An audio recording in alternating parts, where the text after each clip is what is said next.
Aujourd'hui, en ce 4 avril, on célèbre l'anniversaire de la naissance d'une idée qui va révolutionner le football européen, à savoir la Coupe d'Europe des clubs champions, l'ancêtre de la célèbre Ligue des champions. Laissez-moi vous raconter cette histoire. Et cette histoire est indissociable de celle d'un homme, un Français, qui, dans la mémoire collective, vit dans l'ombre depuis des années des Zidane, Copa ou Platini. Gabriel Hano. Dans les années 1910, Gabriel Hano porte les couleurs de l'US Tourcoing dans le Nord à une époque où le football est encore amateur.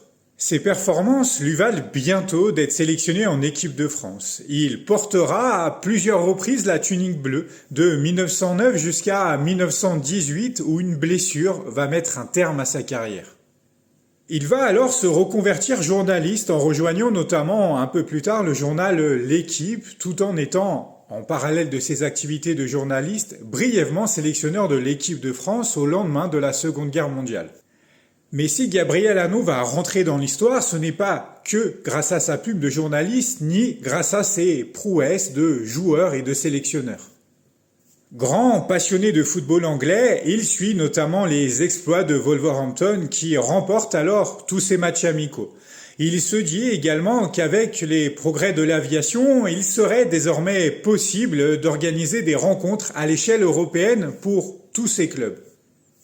C'est ainsi que le 4 avril 1905, il a, avec d'autres compères journalistes, une idée.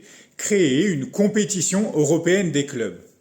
Celle-ci sera bientôt retenue par les instances européennes et en septembre 1955, le premier match de la Coupe d'Europe des clubs champions va se disputer. Quelques mois plus tard, le Real Madrid, déjà, remporte la première édition de cet ancêtre de la Ligue des champions. Mais Gabriel Hano ne s'arrête pas là, il va avoir une autre idée, celle de créer un trophée qui va récompenser le meilleur joueur européen. C'est ainsi que dès 1956, L'Équipe, le journal pour lequel il travaille, va créer le Ballon d'Or. Gabriel Hano fait donc partie de ces Français qui ont marqué l'histoire du football européen.